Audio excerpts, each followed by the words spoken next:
tucked in, nice and warm. A nice cuddly night that we're going to have here tonight. Just hold on. From black people or from me? We're going to have ourselves a very engaging night tonight. Scraps of the empire, people. Scraps of the empire. My Lord, Lord MacDonald. I don't know if Lord MacDonald stirred something up coming across the bridge. Well, I should say the Atlantic. Lord MacDonald of Salford. Roger Harris. Yes, you have titillated the curiosity of Bermuda's people with the article by Sam Strangeways on February the 5th. UK peer, explore independence for scraps of empire. That's what you are, Bermuda. You're nothing but scraps of empire. Is it time to explore the issue of independence? Hey, we're going to have ourselves some engaging conversation tonight about this one. And as we have been addressing issues of geopolitics, this is so geopolitical, people. And everything that we have been discussing for the last 2-3 months is connected to this here. It's all interrelated. It's all interrelated. And, you know, we're going to do it the way we do it here on all fronts. And, you know, some critical thinking as we engage in some critical consciousness. And so let me just lay it out for you. As we are discussing this very important issue, scraps of the empire, you know, the United Kingdom's 14 overseas territories are an integral part of Britain's life and history. Today, they include one of the world's richest communities, yes, Bermuda, you, and the most remote community, Tristan da Cunha. Lord MacDonald of Salford stated, a former top civil servant in the British Foreign Office said, it may be time to explore the issue of independence for some overseas territories, especially in the Caribbean. Now, you know, we've been discussing CARICOM, people, the United States of the Caribbean. We've been discussing these things. Bermuda, the British Virgin Islands, and the Cayman Islands have developed important niche positions in international financial markets. Lord MacDonald said, financial services are very, very important to many of the territories. And there, I think we should get hot and heavy, because it is the UK's reputation on the line if things go wrong in the Virgin Islands or Cayman or Bermuda. The empire is really thinking of itself here. So, is it time or is it not time unless the fallen empires say so? Knowing that the British wealth emanates from its former and current colonies, in a current depressed British economy, yes it is, with British citizens emigrating, why would they not draw upon its colonies whose financial services are very important, yet deemed not particularly transparent? Now, I know Bermuda prides itself on its regulatory laws, and so transparency is not an issue for Bermuda, some think. Can a United States of the Caribbean say of the empire? Huh? And which empire?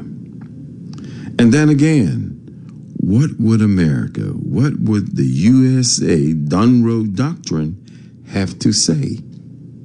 Now, we're going to have deep conversation about this, and I'm going to do it the way I like to do it, because I always like to use, Shahid Bolson discusses some of these issues, and I'm going to also throw how can I say, a red devil surprise on the very same subject. This speaks to how current this issue is. So, Lord McDonald, if you haven't read the article on February 5th by Sam Strangeways, titled UK Peer, Explore Independence for Scraps of Empire. Go to your, pull it up on your phone. I know you all got your phone laying right there next to you, or your laptop. Yeah, pull it up. Read the article. We're going to deconstruct some of that article in the context of, hey, independence or not. In light of all of the global politics that surrounds us right now in the Western Hemisphere, especially, given Big Bad Donald has made it very clear the West belongs to United States of America. Okay? The West belongs to America. Hegemony power, people. So we're going to get into that power relationship. Let me just lay some things out also next week. Next week's going to be exciting. We'll have in studio, and I tell you, a vivacious civil rights legend activist, Mary Louise Patterson, Dr. Mary Louise Patterson. You can pull her up, civil rights activist, pro-activist. We're going to discuss some things pertinent to Bermuda, namely one of her passionate advocacies. And we are going to be discussing with her next week in studio live. Universal health coverage. We know some of our medical practitioners are not in favor. And the government is certainly contemplating universal health coverage. And so we're going to unpack some of that next week. But for tonight, what I have for you in this subject matter, because it set the tone, after I read the article of Lord McDonald, I just, listened to something that Shahid Bolson had shared in terms of course, yes, the recent immigration issues in the UK. And it sets the tone, really. I'm using it to set the tone. And I have two clips, actually, but this first one's 12 minutes. And at the top of the hour at 9, I'll play the other clip. But I got a little, like I said, a red devil surprise in between that places some things in context in terms of the current reality as it relates to the colonized and the colonizer. So let me just pull it up. Just bear with me, and I will have Shahid Bolson, and I have everything plugged in correct. Let's get this right with technology tonight. It's about 12 minutes. Listen up. Here we go. But so many people expressing like trauma and shock, disappointment, grief over these riots and these attacks. Frankly, I don't know why. I mean, I don't know how you could have ever convinced yourself that you're living in a healthy, civilized society to where any of this should shock you. Look, these English people have felt like their Englishness was being deteriorated. Their English culture, their English heritage, their English Anglo so-called civilization, they felt it was being marginalized, minimized, and undermined by the presence of non-whites, and primarily of Muslims, the presence of Muslims. So what you're seeing with these riots is just them reasserting their culture, their heritage, their so-called civilization at its most raw, its most honest, the most primal expression. which is hateful, primitive, and violent. That's their culture. That's their culture, and they're telling you loud and clear. Why, these are festivals for them. You call it riots, but for them, these are festivals of Anglo-British culture and tradition. That's who they are. They're not tolerant people. They're not multiculturalists. They're monoculturalists, and they always have been. I mean, you can tie a monkey's tail to a stick to make it go straight, but the moment that stick comes loose, the tail will curl up again. You can't artificially change a society. No, you can't artificially change the nature of a society. And you should already know. You should already know the nature of that society. Since it was almost exclusively because of the violent, tyrannical, supremacist nature of that society, that the countries that your parents came from, your grandparents came from, and so on, that's why their countries became so unlivable that they had to immigrate to that miserable island to begin with. I mean, how did you think that people who were brutal colonizers and enslavers in your country were somehow completely different when they got home? I mean, don't you know that the highest domestic violence statistics are in the homes of police officers? No one is savage on the job, but gentle at home. They were in your countries, robbing your countries, pillaging your countries, destroying your countries, because they thought you deserved it.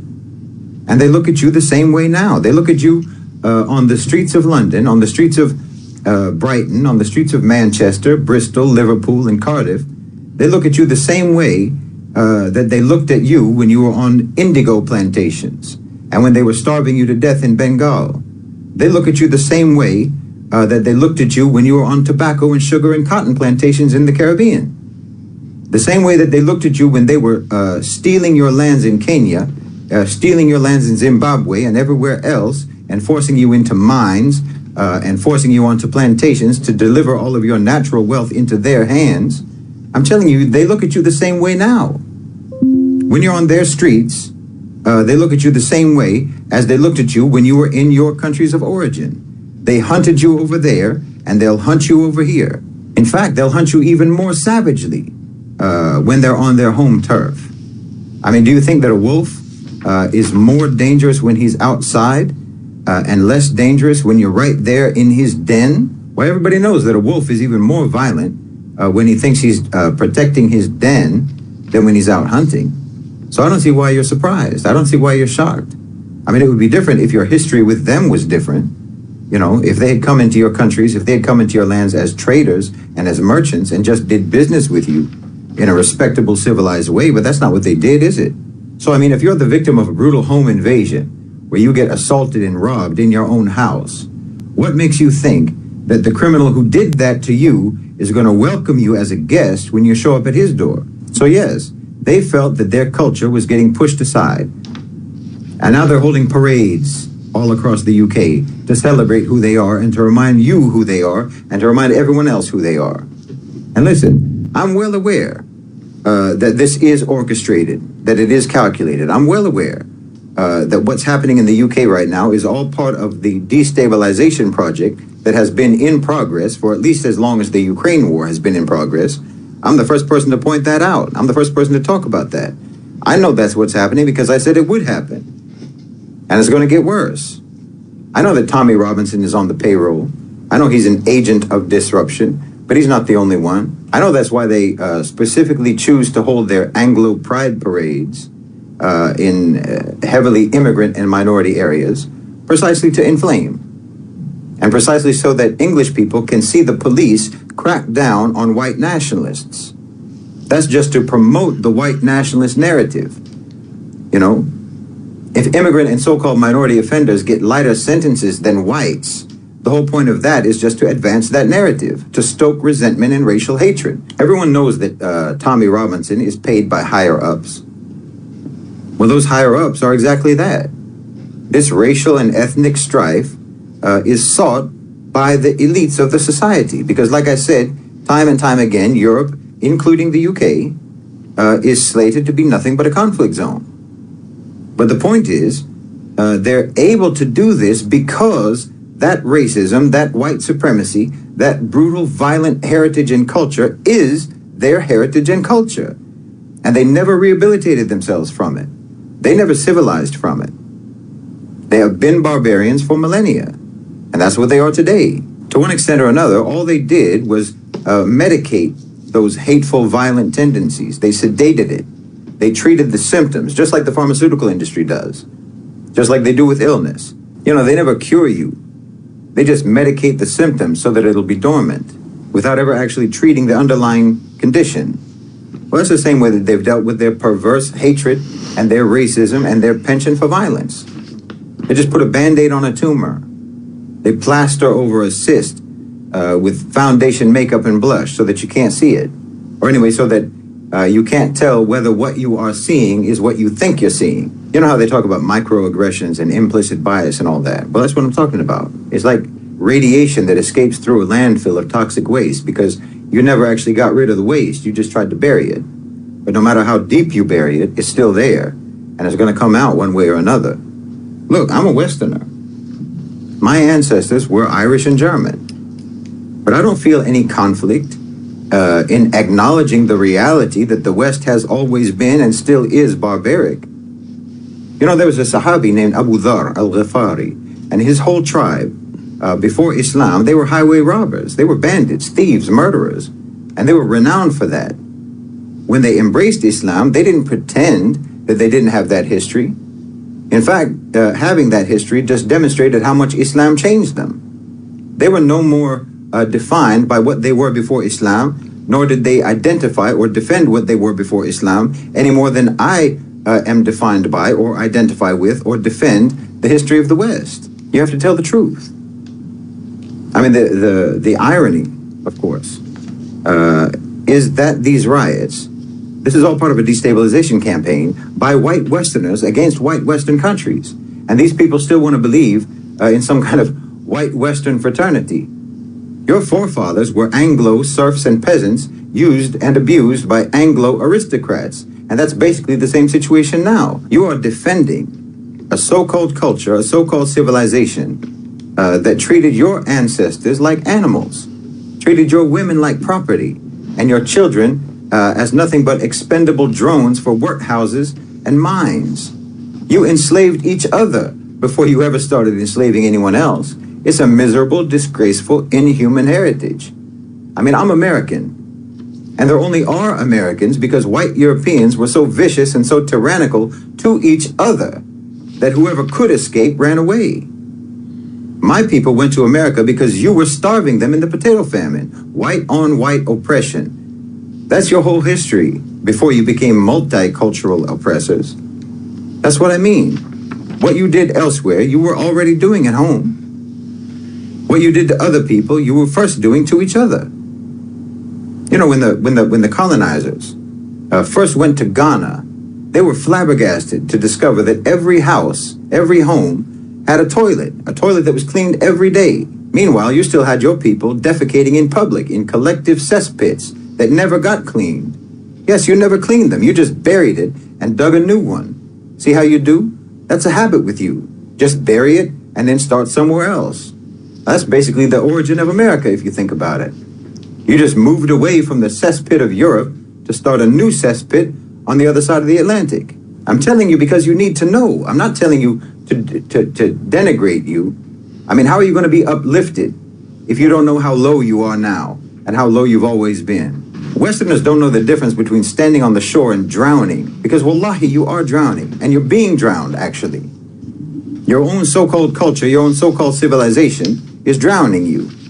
And you're out here in the streets of the UK defending the culture that's drowning you and that drowned your forefathers. Well, you don't know how much in common you actually have with the immigrants that flee to your country from their countries because your country ruined their countries. Because the same so-called civilization that ruined their countries has been ruining you for hundreds of years. You need to wash the makeup off of that cyst, rip the Band-Aid off of that tumor and start actually trying to heal yourselves. And you need to charge the doctor who never did anything but cover up your sickness, cover up your deformity, cover up your mutation instead of treating it. Because he never cared about your health in the first place. And you need to charge that doctor, which is your so-called civilization, you need to charge that doctor with malpractice. Charge your civilization, so-called, with malpractice. I'm saying you need to direct your anger at the people who are trying to direct your anger at anyone but themselves, because they're the ones you should be mad at. You should direct your anger at all these people who are lying to you about your so-called civilization, telling you to be proud and defensive about a culture that has done nothing but keep you perverted, hateful, violent, and criminal for centuries. Because you have a right to be worthwhile human beings. And your so-called civilization has let you down. It's let you down badly. It hasn't just let you down developmentally, morally, spiritually, ethically, and so on. It's even let you down in the most practical of terms. You know, the very thing that you like to think that you excel in. You like to think that you're the most practical and efficient people on the earth, but look at your system. Your so-called civilization built a system, built a society that's literally making you go extinct. Your materialism, your atheism, your consumerism, your urbanization, your worship of money has created a society that cannot even perpetuate itself anymore. How practical is that? I'm telling you, you're out of your minds. Nothing about the way that you approach the world, nothing about the way you approach life makes any sense. It's killing you. And you're so insane that you're singing God Save the King instead of saving yourselves. Woo! That says a lot. That says a lot. That says a lot. Now, in the article, Lord MacDonald says it's now more than half a century since the motto was launched for independence for the overseas territories. More than half a century. And he said, I've already said that we decided then that independence was not a viable option. But now, in the 21st century, it may be that this should be revisited. Now, we've been talking on all fronts since our inception. Ain't no one coming to save you, Bermuda people, right? You'll be, if you don't make the decision, because the article alludes to that. Please hold, caller. The article alludes to that because if you don't decide, decisions will be made for you, right? So this is open mic. We're engaged in this conversation. Go ahead, caller. Caller, are you there? Caller. Section 8 in the house. There you go. Section 8. Yeah, say it again. I think I lost part of you. Go ahead. Section 8 in the house tonight. Yes, sir. Welcome back. Go ahead. Well, the only reason this man's running out his mouth is because Donald Trump says it's taking this island. Oh, man. There you go. All right. And my crew. Uh-huh. Because the Westminster system is trash. Uh-huh. The premier gets 3 paychecks. Donald Trump gets 1 paycheck. Right. So we need to change our system to the American system and have a midterm election November for a governor, a senator, and a congressman, and send everybody else home without no pension. That's your position. Now I got to share something. No. That's our position. Okay. I've got a group now, man. I've got a group now. All right. So you and your group, that's you and your group's position. So you people need to lay down. You ain't got no arms, no right to bear arms. You ain't got no Army, Marines, and the living. You only got 30 people at work camp. You ain't got nothing. Okay? People like me representing Bermuda in North Carolina. They've got GPMG and live ammunition. Hit the target from 500 yards. All right? Got you. You need to spend 13% of your revenue on the defense.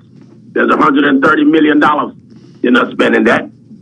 You can't stop an invasion from Russia, China, and the United States of America. You put a big boat, ship, Navy ship, 10,000 soldiers, Navy personnel, guess what they're going to do? Well, let me just say this here. Based upon your position, in the article, Lord MacDonald says, where's it to? He says, I think it's a long time since we've really looked at this issue. I think it will be particularly apply to the Caribbean because there are lots of small countries in the Caribbean. and they wouldn't stand out if they were to tread their own path. That brings up a lot of the CARICOM issue. The cross. Hold on. This is your argument. This is your argument here. The crossbench peer added, the relationship with the United States will be very important in these or those circumstances. So part of the counter argument or the argument is, and he brings it up, that you would have to factor in, which is where you're coming from, you would have to factor in the position of the United States of America. And then when you think in terms of the Dunroe Doctrine, the Dunroe Doctrine talks about full occupation of the Western Hemisphere. So that's part of your argument, that in the Bermuda context, that you become an occupation or a colony of the United States. And $3 trillion coming out of the African American community. We need to be with the African American community. Got you. There's more money. Right. There's more intellect. Right. You know, the woke. But how is that $3 trillion helping that community where they are though? Because that's usually, and you're right. What is it? They say they're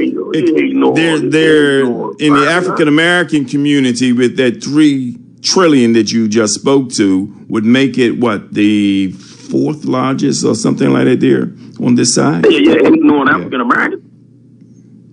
Say it again. Yeah, man. Yeah, hating on African American. You didn't listen to what I said, did I? Did you listen to what I said? Did you hear me hating on anybody? I'm asking you a question.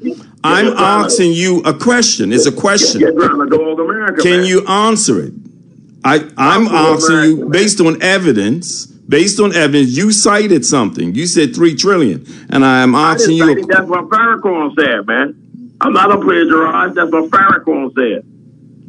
Too much of you people plagiarizing. Right? That comes out of U.S. That comes out of U.S. Treasury stats, man. Economic stats. What you talking about? It's not plagiarizing. I know how to write a thesis. You know, you're not talking to no dummy. I know how to write a thesis. All right, continue writing your thesis. Let me take the next caller. All right, man. Peace. So, with this issue and just playing on, well, and it's been very clear. I mean, when you think in terms of the geopolitics that's been going on, especially as we've been talking about in the Caribbean, Greenland, U.S., and the statements being made, and even with some of the statements made by the caller just now, there's much, and Professor Jiang, he talks about it also on his podcast. Take the time to listen to what he has to say as it speaks to issues of national security for so-called sovereign nations right now in the Caribbean. Of course, what we see going on even in Europe and Trump's whole position with Europe right now, the dismantling even of NATO, the threats of dismantling, U.S. pulling itself out. And that's a huge so-called void to NATO. Much of this is to really dismember the whole NATO forces. And really, it's an attack on Europe. Europe in this whole scheme of geopolitics. So, what's your position? Go ahead, caller. Yeah, good evening, Dr. Lou. Yes, my brother. Being you had a quiet moment, I just thought I'd go. Yeah, I appreciate it. Go ahead. These decisions in which is made is wanted to be made overseas on our independence or whatever they want to throw us, right? Mm-hmm. Or to say that we should be looking at ourselves to make these kinds of decisions, right? You're right. Now, if they're looking to make decisions for us on the earth, right? if they're not offering, if they're not coming with a full Republican offer and just throwing us independents, what's they're going to have to come back to the table to negotiate for that, right? And they would still have some say in our legislation of how we want to go about doing things, or, you know, to be able to be actually no more in control coming from the UK, right? Right.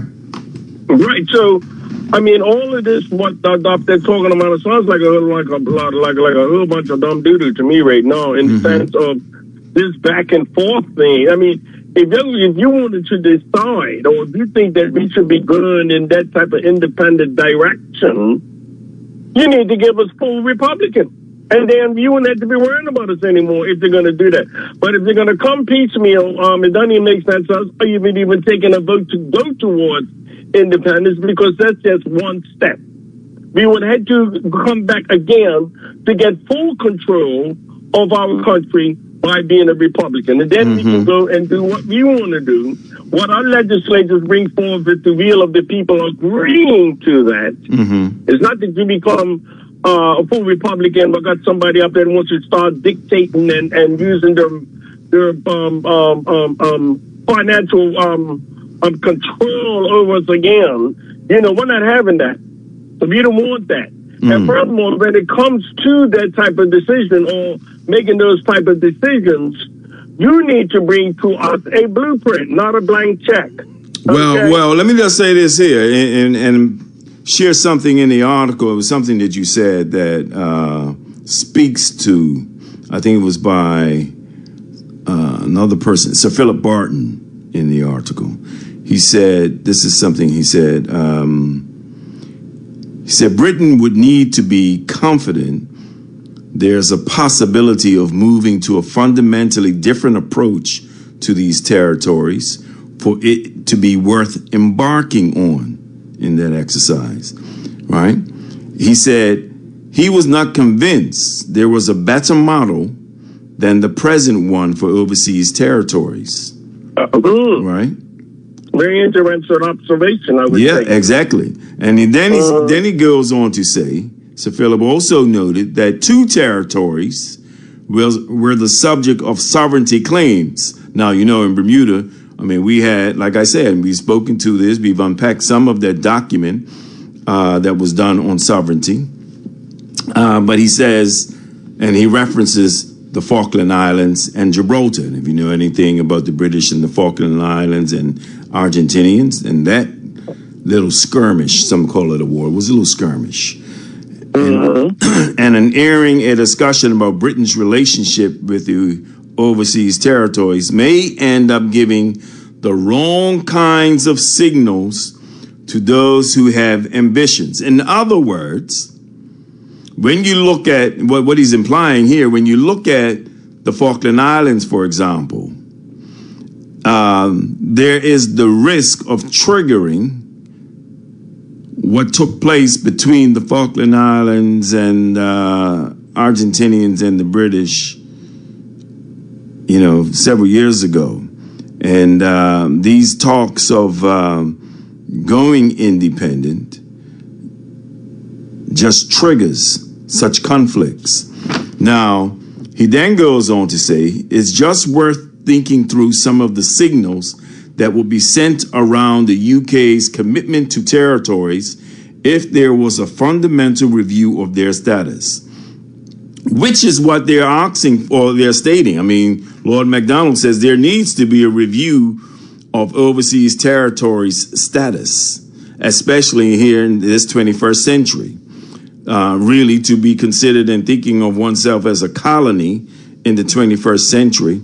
Well, there are those who may frown upon it, but when we look at the issue of, and we were talking about this last week in terms of hegemony power, meaning the United States, it's their power that's dictating, right, the geopolitics in the Western Hemisphere and globally, but mainly in the Western Hemisphere. And the United States have made it very clear.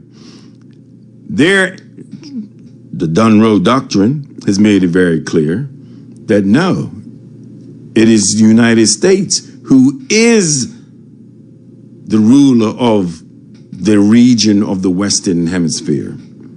That's their aim and goal. And if that's their aim and goal, what does that mean for countries who are talking about independence? No, will a Bermuda become independent or become nothing more than a colony of the U.S.? No, okay, now that part right there. A colony of the U.S., right? Mm-hmm. Now,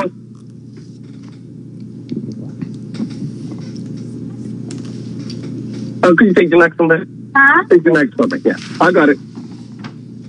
But when it comes to that part there, Dr. Lee, a colony of the U.S. Mm-hmm. Now, I mean, historically speaking,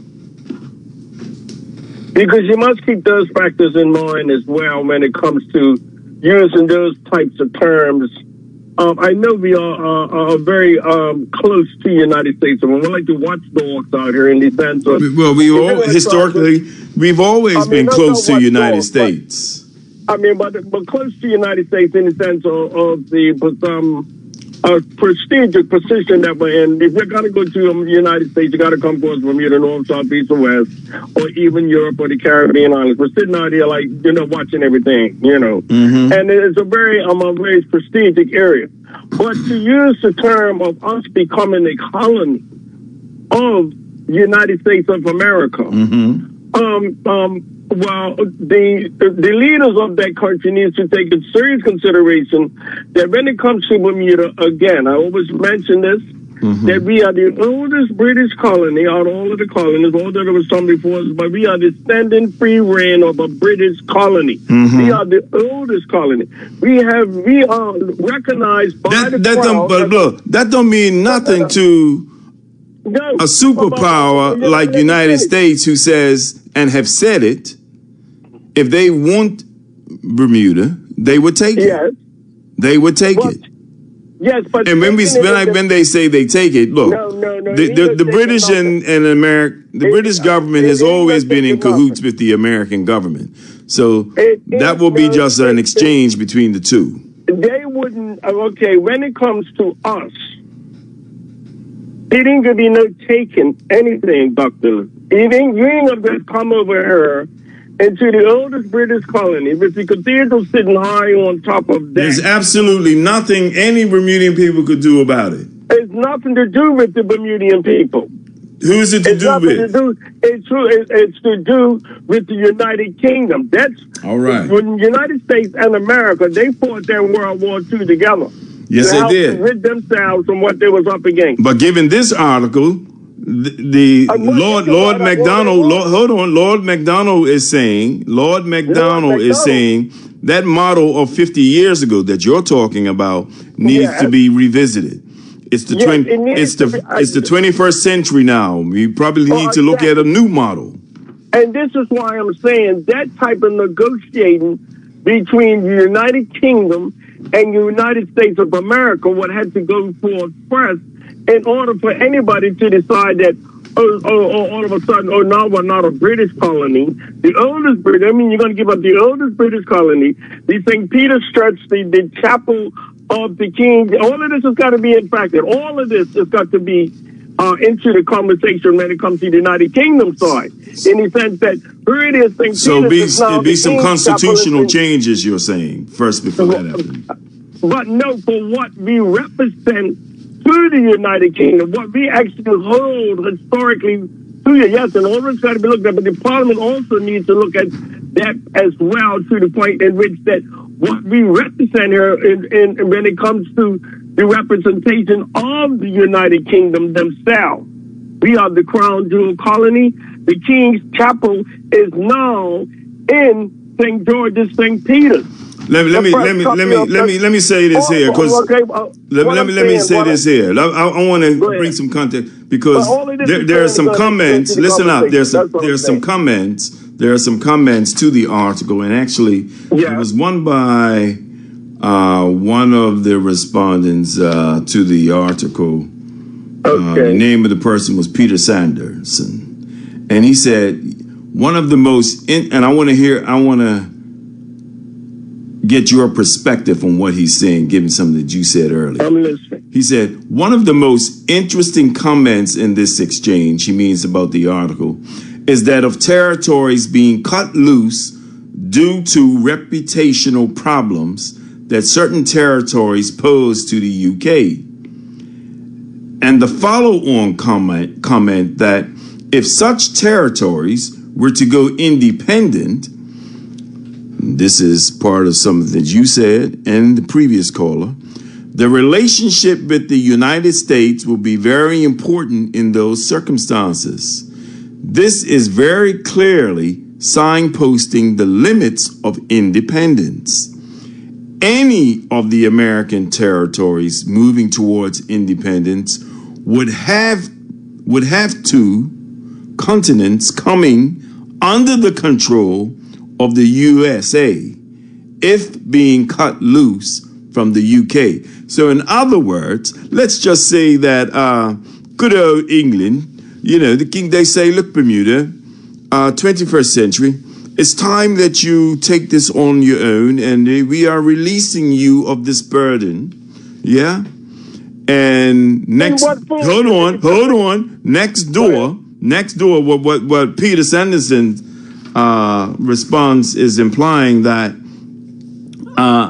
the UK will cut loose, but the US will come in and we'll come under the control of the USA. Previous caller had that position, and you alluded to somewhat the same. Okay. Now his actually making a decision before any discussion has actually been had in that sense. Well, the discussion with who? Right. Okay. But what I'm saying again, if they are saying that, in what form of this cut and loose are you going to give us? Are you going to give us a cut and loose of saying that we're independent, but yet we still are a Republican to the crown? I mean, how do you cut No. What I understood that to mean, if the UK, quote unquote, cut loose the ties of, let me just use the term of territory, and let's say Bermuda becomes independent, but at the same time, U.S. comes in and looks at Bermuda's geopolitical position, which we all know. U.S. has been, the history of the United States has been planted in Bermuda before, from the 40s to 1995, when the bases were uprooted, right? Yeah. That can easily Enigma machine, U-505. The United States can plant itself on this island almost instantaneously, right? Yeah. If it felt that national security was at risk, and it's not. No, to who? If United States, hold on. If United States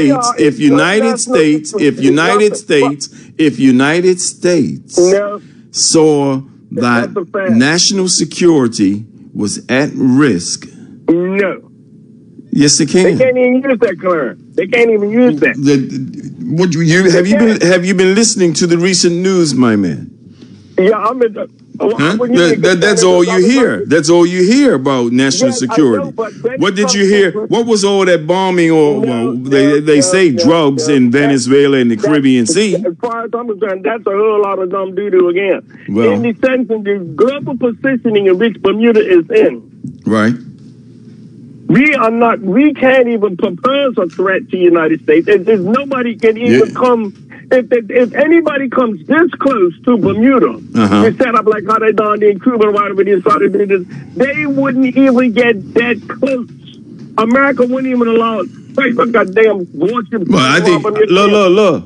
I'm going to take the next caller because you just answered. You You just confirmed something. In other words, you're What's that? saying What I confirmed? in other words, you're saying when you say that America wouldn't, you're implying America wouldn't allow it. America, Exactly. Listen, America But we're would still a British hold colony. on. America wouldn't allow it because they view it as a threat to their national security. What Let me is take the next threat? caller. Let me take the next caller. Always feel free to What come is the back threat? in. Good night, you're on all fronts. Yes, good evening. Good evening, my brother. Yeah, look, that caller needs to be waking up. You got a needle or a pen or something, because I don't know his plan or sometimes about it's nice because America's gonna honor England's Earl Castle or something. No, they won't. Donald Trump wanted to say he'll put a big ship out there with 10,000 soldiers on it and take it. And they took Venezuela in 15 minutes. He'll take this place in 5. Easily. In 5 easily. And I don't know what he's talking about. They're going to be nice because they fought the war together. That guy's got to be ready. He's got to be up, man. This is a whole new ball game, and Trump is a whole new, because the expression is a whole new idiot. Yeah. So if he felt like it, and he said, okay, look, Russia's going to take Bermuda and the bombs, and we don't want them that close, okay, look, we're going to take Bermuda. The bottom line is, as Trump makes it very clear, hey, it's about protecting America's national security first. Thank you. Right? Thank you. That guy's got to wake up. Now let's be clear. Bermuda's people are secondary. Bermuda's people are pawns in this because of our location. But right now our cheeks are tight. And the bottom line is, like they make it very clear, our cheeks are tight right now. Trump makes it everything is for America's national security, colony or no colony, right? Yeah, colony. Scraps of the empire, right? Meaning, as Lord MacDonald said, meaning the British Empire, would just be transferred to add to the hegemony power of the United States. That empire that is also an empire that is also crumbling, by the way. Yeah. But it's straight up. Bermuda, our cheeks are tight and hoping that nothing dopey happens. Yeah. That's all we could do. That's it. He'll take it in 5 minutes, and I don't know what this guy's talking about, some treaty they have. Yeah. Trump's laughing. Anyway, have a good all right, appreciate it, bro. Yeah. I want to share something else, and this was shared with me. It's interesting how these things just pop up, man, because there's let me just play this first, callers, and then call back, because this came right out of Manchester today, and it has created lots of controversy, as they say in the UK, lots of controversy when Redcliffe, that's the one of the board chairs or owners, actually, of Manchester United, made this statement. Listen up. Of immigrants coming in. I mean, the UK is being colonised. It's costing too much money. It will cause. The UK is being colonised by immigrants. I mean, the population of the UK was 58 million in 2020. Now it's 70 million. That's 12 million people. You met recently with Nigel Farage, didn't you? I did. Do you think that they would be a kind of a good government if they were to win the next election? I think Nigel is an intelligent man, and I think he's got good intentions, but in a way you could say exactly the same about Keir when Keir came in. I think it needs somebody who's prepared to be unpopular for a period of time to get the big issues sorted out, would be my view. Huge levels. Now, that's coming out of live and direct out of the UK. In Manchester, and apparently Redcliffe stirred up a lot of angst for some. I don't know if you're a Manchester United fan, but hey, don't take it personal. Who cares, right? But when you listen to that and place it in the context of what we're talking about, look, people, the United States, UK has been colonized by its immigrants. Yeah. And I'm going to share probably at the top of the hour something. Well, wow, top of the hour is almost here.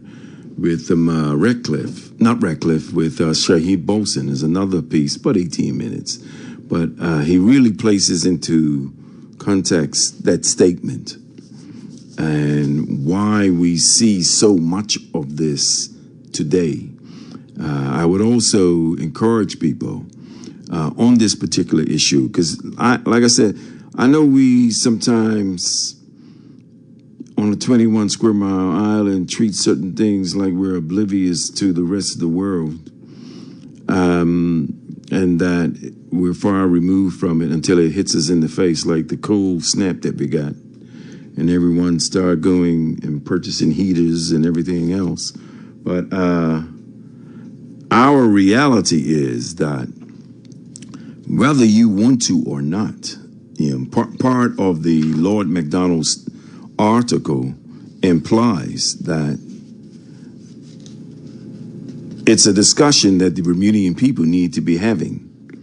And we've often said it.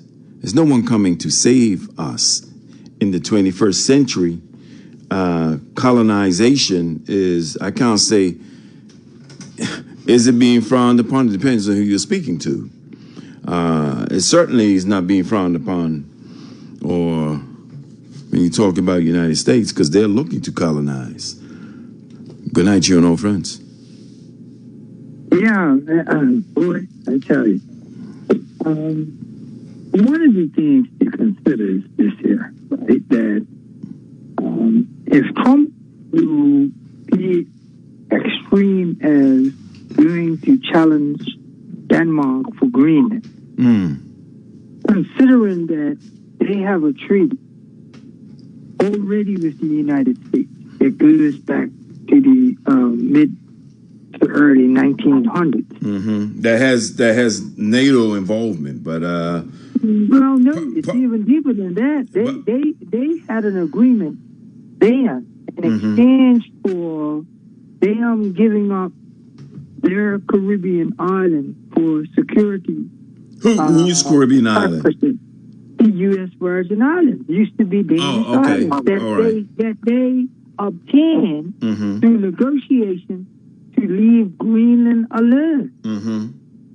Right? So Greenland Denmark has helped the United States have strategic positioning in the Caribbean, right? Because of the deep water and the ability to set up bases and in the Caribbean for them to maintain the security, or certainly the supreme power there. And so what I'm saying is, if Trump is willing to overlook that, then you can doubt anything this guy is capable of coming up with or attempting to do. The other thing is to recognize this. I have to smile when you're talking about him worrying about the security we have under the British. Really, I would tend to think the fact that his kind live here in the Bay of Bloomberg. Yeah, no, I don't think Trump has that concern. I mean, I think the previous caller had it mixed up there, because when the U.S. makes it very clear about its militaristic positioning. Okay, number one, whether it's propaganda or not, I mean, much of what we saw in the Caribbean Sea, it started off. It had something to do with drugs. I mean, you knew what it was all about. It was about oil, but yet you're still going to capture Maduro and charge him for drugs, narcotics, which is all a smoke screen, people. It's all about removing him so that you can put in place, which is historically what the old has done.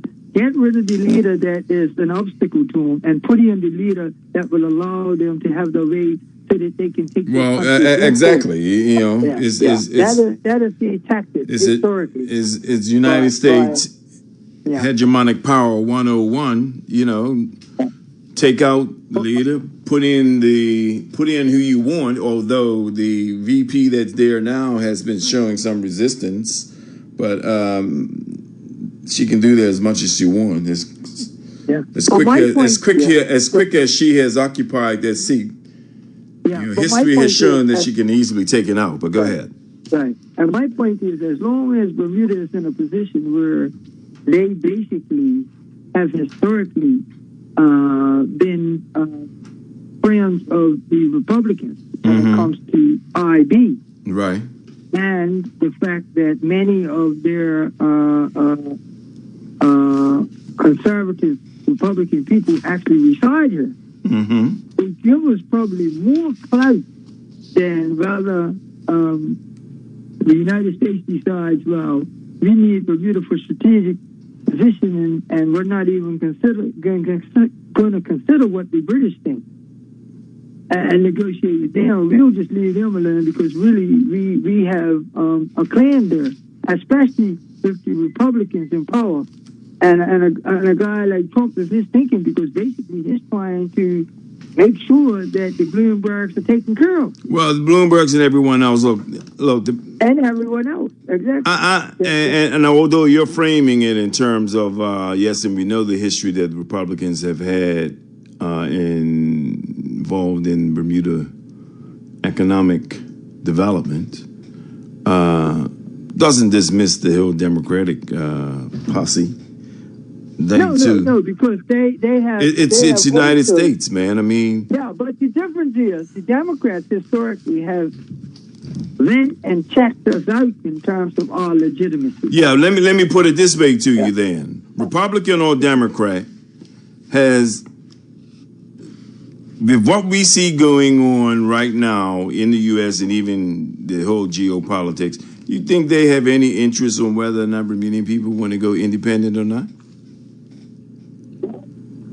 You think there's any interest with what we see going on with the geopolitical relations going on? And when I think of it, I mean, I find it interesting, even when we look at, and I'm going to share something else because it comes up in terms of the role of the UAE and all of these things, man. I mean, our leaders go to these summits and we expect that their negotiations or dialogue are in the interest of Bermuda's people. For example, our premier was front and center as the premier and finance minister in Davos, or the World Government Summit in Dubai, right? When they were discussing how do nations choose partners in a multipolar system. Right? We're supposed to be in a multipolar system. Yeah, but remember. But we're dealing with a unipolar hegemonic power in the United States. Yeah, but remember, all those things indicate that Bermuda has in every way, or is in every way, attempting to maintain a stable government. And that's what attracts IB. All right. You know, not the thought of us becoming independent, but more the thought that we have a sophisticated constitution or constitutional order. Constitutional order. We are a democracy that is stable, that will attract. Are we really as a colony? Are we a democracy? Well, that is a question that we all need to answer, but we're as democratic as everybody else here. Governed by capitalist cannibalism? Are we a democracy? As a colony? I mean, we are as democratic as anybody else here. And that everybody has a flaw. but we are as democratic as anybody else here. But the ability... Would independence improve our circumstance, Mike, with what you're saying? Oh, I believe so. You believe so? Yeah, I personally believe Let me ask you this here, and this is a question for some of the other listening audience. When we observe much of what's going on globally right now, right in our backyard, Trump says we are, that's his backyard. We're in his backyard, right? Bermuda's part of his backyard. The Caribbean's part of his backyard. Even parts of Central and South America is part of his backyard. We're in his backyard. And with that position that we hear coming from him and what we see that's going on in terms of militaristic buildup, economic sanctions, tariffs, all of these things, the economic colonization that's going on, and impoverishment. Can we realistically see Bermuda becoming independent with that type of threat on the so-called sovereignty of Bermuda's people, knowing that the United States has made it very clear we want to rule over the Western Hemisphere? That's what he said. So where does our independence come from? They could take over this place whether we're independent or not. So I asked the question, recognizing these things, do we, as Trump threatened Barbados and the rest, toe the line or else, right? What line is it to toe? Well, I mean, as long as we are in comply with what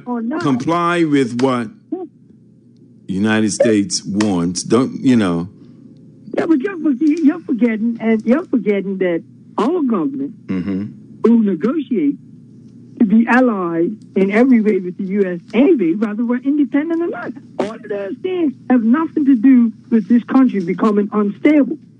Or what it has to do with the reality we're going to look at is that the United States could do what they like, whether we're independent or not, and we will still remain members of the Commonwealth, meaning we still have the same allies. Matter of fact, we have more going forward in terms of reaching out just to Great Britain.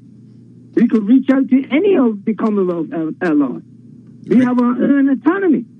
And that's the reality. So it depends on how you want to look at it, Lou. That's the way I see it. That we have it or we will have it, our own autonomy. We will have it. Oh, okay. Yeah, but in terms of the United States and what it wants and how it strategically goes about it, we really can't control that, whether we're under Britain or not. I mean, most people think, well, Great Britain's coming to our rescue.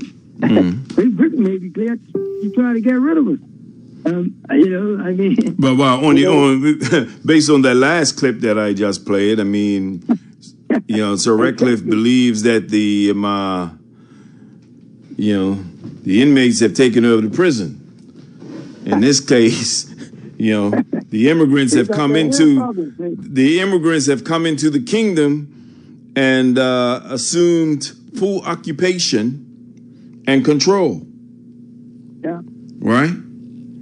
And I believe they also, I mean, some people refuted his statistics. I think his stats may be off, but his point is well taken in terms of the increase of immigrants into the UK. I mean, as quick as there are immigrants coming into the UK, there are many UK citizens who are leaving. And many, I'm just going off of their news, The Guardian, but how does the UK feel about us? Because this is the reality, right? Well, we're a financial hub. Yeah, but whether we're independent or not, the UK is not going to turn their backs on us. I mean, look at the fact that Barbados is a republic now. But guess what? Ask any British person, where is the big stomping ground for the average English person in our region? And they'll tell you Barbados. Yeah. I think I encourage people to also read the white paper. Right. Read the white paper in relationship to this issue, the article. I mean, because the white paper that was produced that talked about the overseas territories, I mean, it had about some key categories. They talked about valuing the partnerships.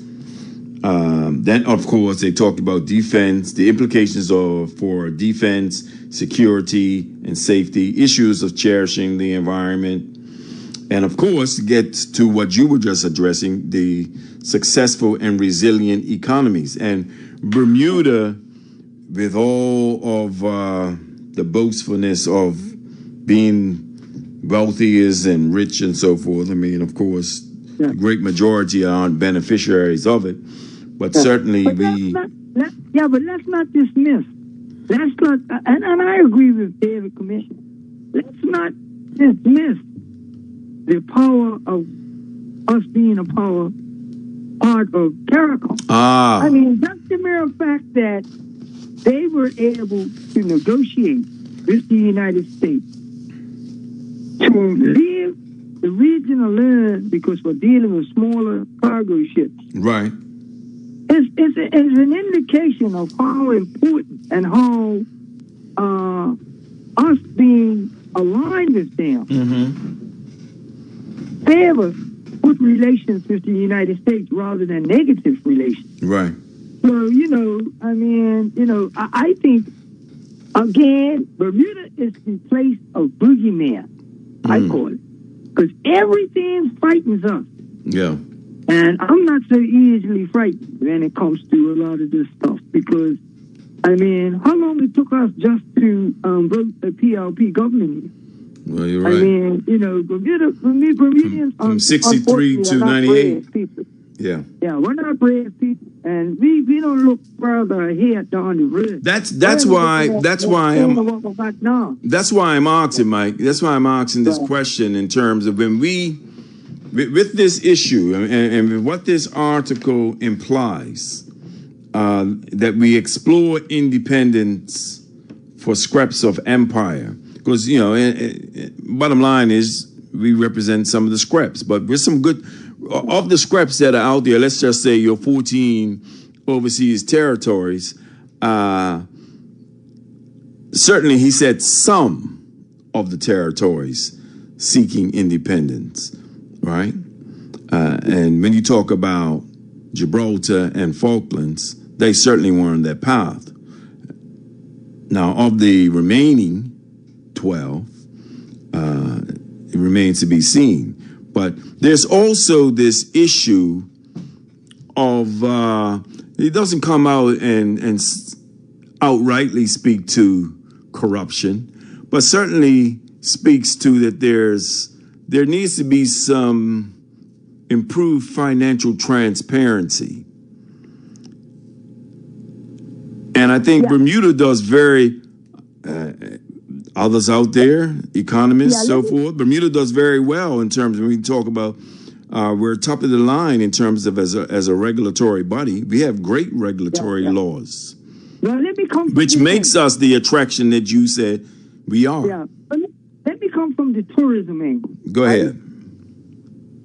If Americans, whether they support Trump or not, and Trump fully understands, and his government fully understands the importance of the Americans having the release of being able to go and travel somewhere on vacation, right? That's a part of the American culture, right?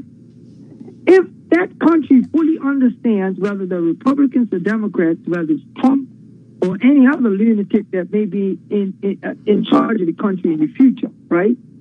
One of the things they seem to respect and admire is where their people travel and the type of respect they have for those countries they travel to. And I'm going to tell you, Bermuda and the Caribbean right now is high on the American list when it comes to don't touch them, because those are the place that we like to be as American citizens. So that alone carries a lot of voting power in the United States. So it's a lot of scenarios to look at as to why the United States may think twice about not touching CARICOM nation.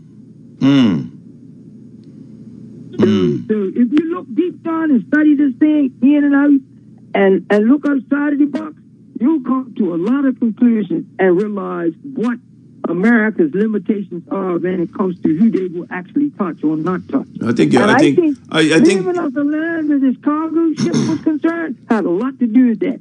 Like, I think you're raising something. I think too much. I think you're raising something too, Mike. Because I've heard Shahid Bolson says something like that. Also, bark.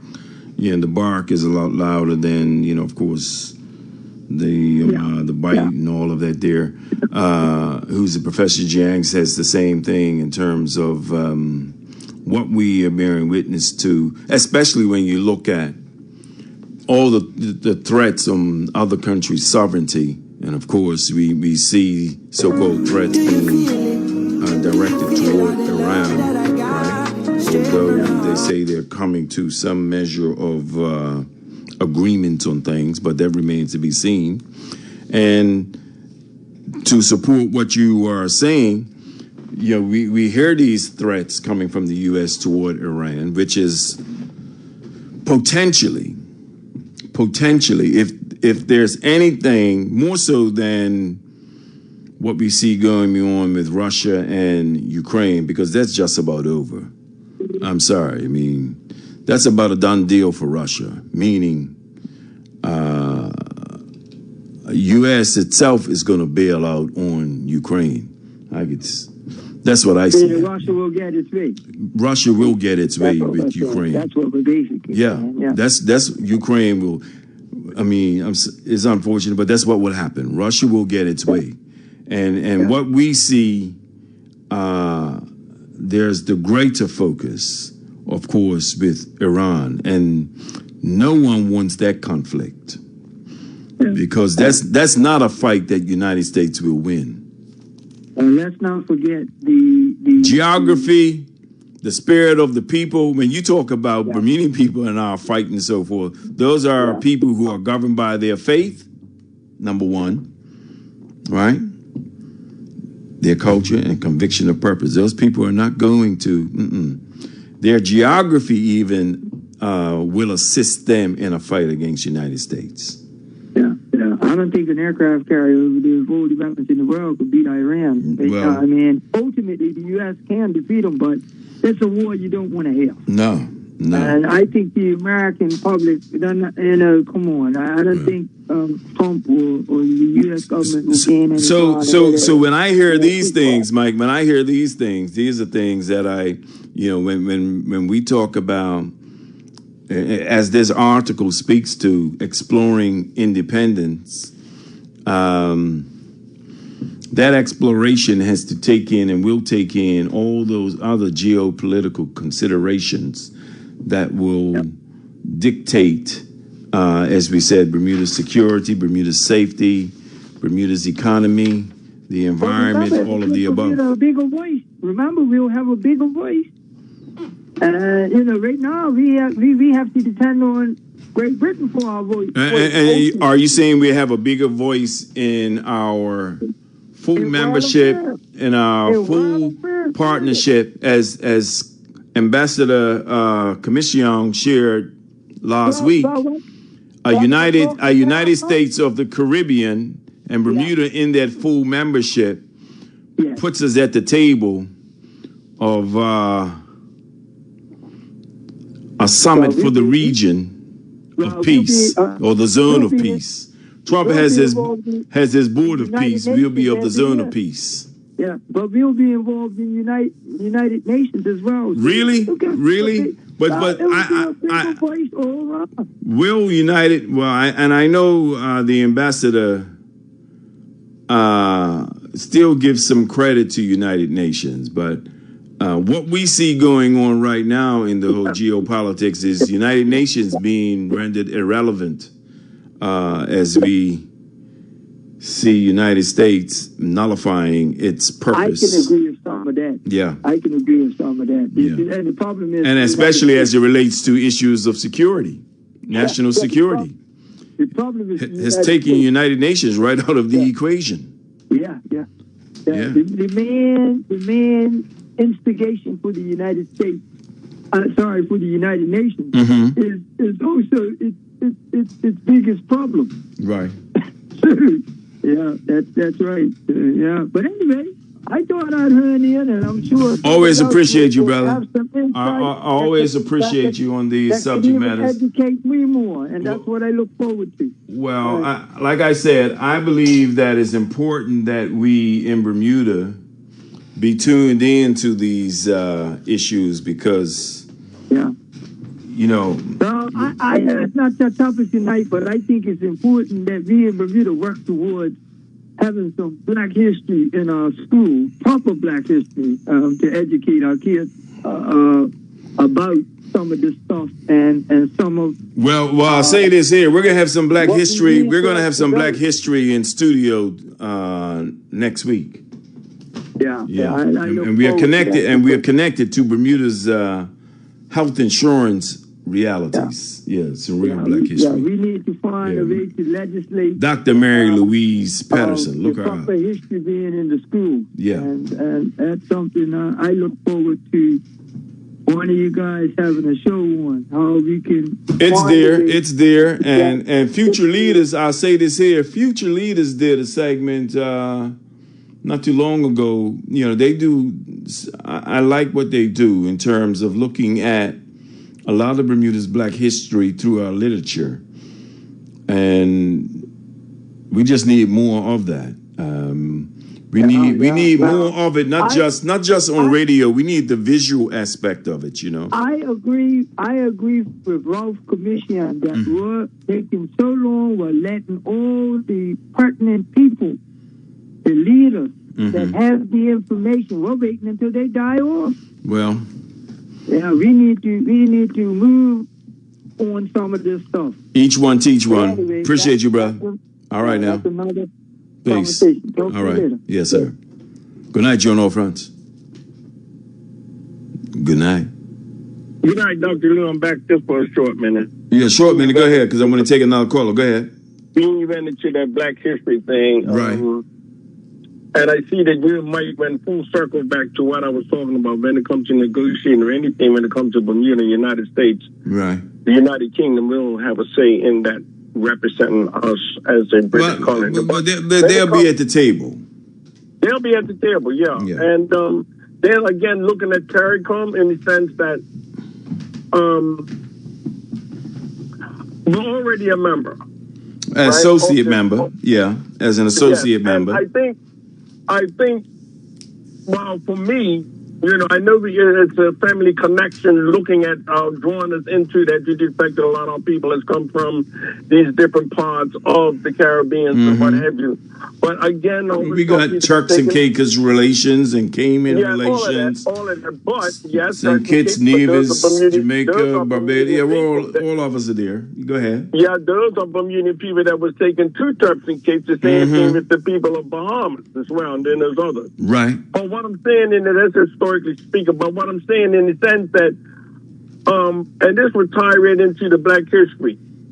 Again, we are the oldest British colony. The conversations on celebrating our Black history, who we should allow to be voted in as the premier of this country. These are discussions in which that we have never had. Well, those are constitutional changes too. There are discussions that we haven't had. But again, let me just say this here.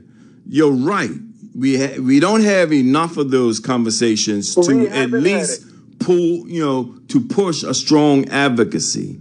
Right? We don't push for that strong advocacy and change in these things. It's not until we get angry about something reactionary that it comes up, but really no push to change it. And this is the type of conversations that we as the Bermudians, the representative, again, emancipation in the Western Hemisphere. Right. You have to put all that into perspective, looking at our historical background and what we have presented to the rest of the world, what we have done for the rest of the world as far as African nation of people.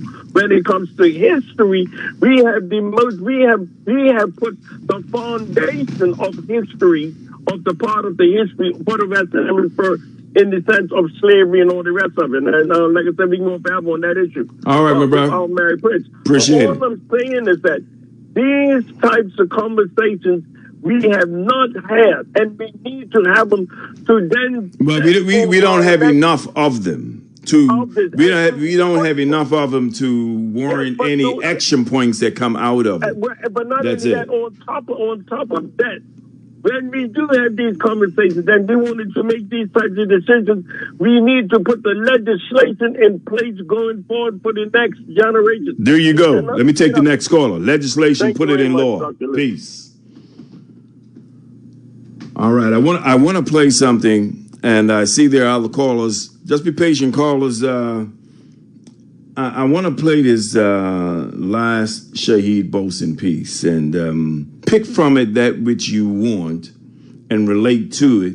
And those of you who have called, I'm going to, without knowing what you're talking about, but given the energy of what we've been addressing, you're going to find something of what you're asking in what he's saying. So pull from it and add it to the Q&A when we open up the lines on it.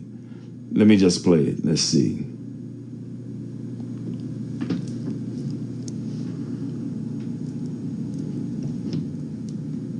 Hold on.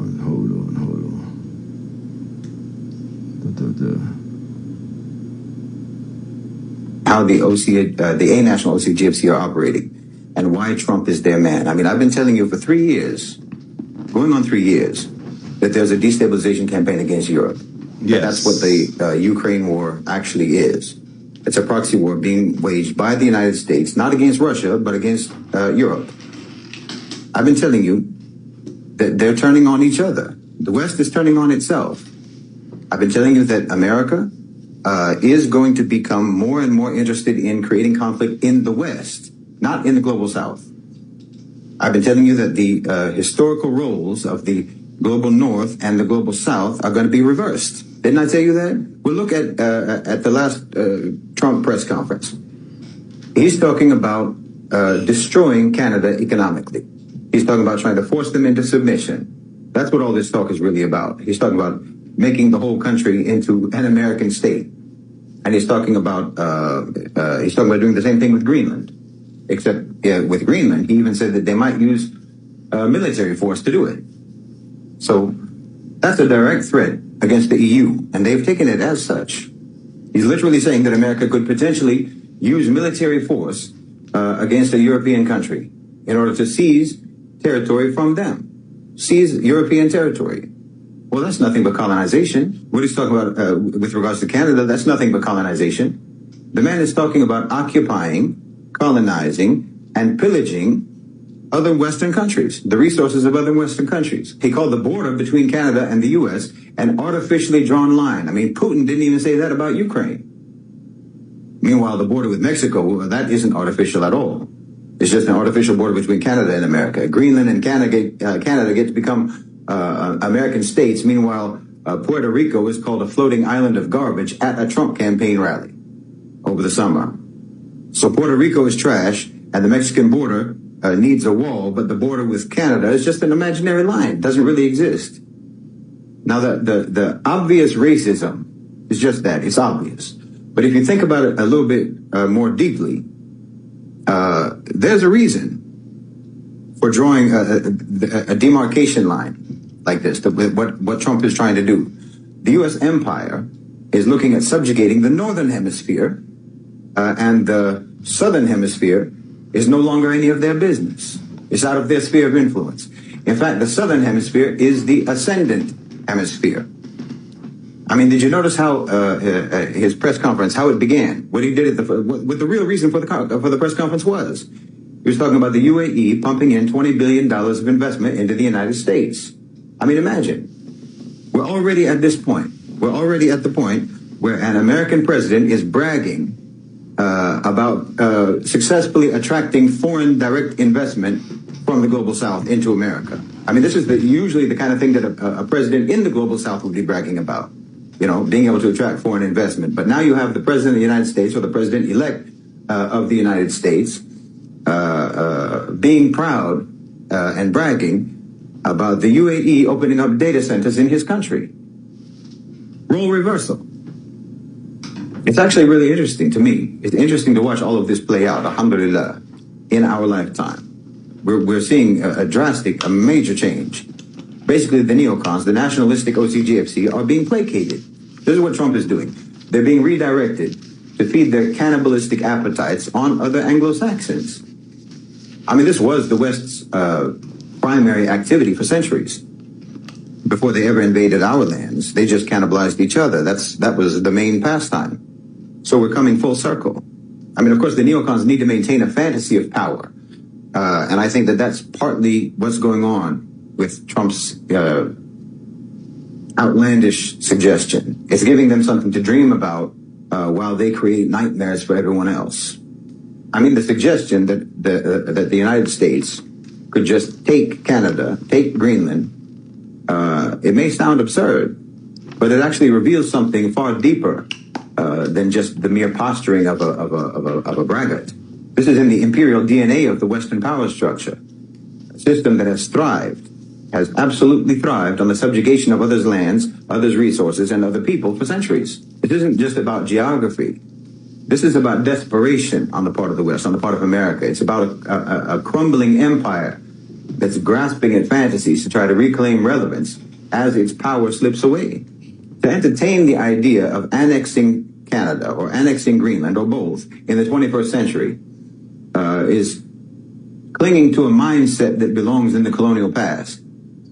It's obviously geopolitically absurd to try to do something like this today with all of the alliances and the sovereignties that are at play. But the point isn't whether this is feasible or not.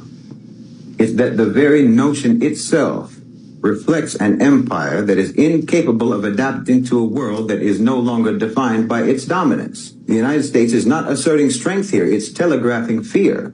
This isn't a serious proposal. It's a tantrum dressed up as a strategy. It's the instinct of a predator whose fangs have fallen out, and they're lashing out in vain as his prey slips through its fingers. In my opinion, Trump is giving the neocons a fantasy of America as a great, giant imperial landmass like China or the former Soviet Union, a landmass of majority white people. That's important. Because as so-called minorities, or rather as members of the global majority who happen to live in America, as they are increasingly becoming the collective majority of that country, in other words, as white people are gradually becoming the largest minority in America, well, racists in America have a demographic problem, similar to the Zionists. But unlike the Zionists, if America starts annexing territory in the Northern Hemisphere, well, that's territory that has its own kind in it. They have their own kind there. Now, if the Zionists seize territory, well, it's not filled with Jews. In fact, they don't even have enough Jews in the world. There's not even enough Jews on earth to fill the territory that they want, or even the territory that they already have. But if America takes Canada, if America takes Greenland, well, then the white population of the new United States empire would be at least increased by a few percentage points, which matters to them, maybe more if Canada adopts a mass deportation policy like America. See, it's almost like they're trying to gather all their own kind together and either expel or refuse entry to the so-called racial and so-called ethnic demographic groups of the global majority who they never liked. And that's actually something that the global majority should be happy about, to be honest. The global majority should be happy about that. You should be happy about the anti-immigration policies, frankly, because they're literally trying to keep you off of a sinking ship while they're telling everyone else who's stuck on board that ship that it was the weight that was making them sink, not the gaping hole in the side of the vessel. In other words, they're lying to their own people about what's really happening and why their ship is going down. But they're trying to keep you from jumping from the iceberg onto the Titanic, which is exactly what it is when anyone immigrates from the global south into America or into the West. You're just jumping from the iceberg to the Titanic. And they're trying to keep you off of it with their anti-immigration policies. Now, of course, this new Trumpian manifest destiny is nothing but a daydream. It doesn't really mean anything in reality. Trump is selling hallucinogens to the neocons. And of course, he's also just providing a distraction to the American people. This is one of the main things that politicians do in America. He's providing them a distraction that will appeal to their nationalistic ego and their nationalistic vanity. Anytime America talks about anything outside of America, all they're trying to do is distract their citizens from what's happening in their country, from the inequalities, from the economic collapse, from the erosion of their rights.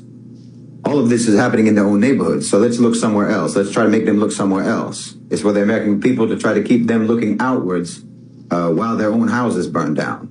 And I mean that literally. I mean, I don't think you could find, or I don't think you could imagine or come up with a better metaphor for America today than what's happening in California right now. You got tens of billions of dollars worth of damage from those fires in California. Meanwhile, there's no water.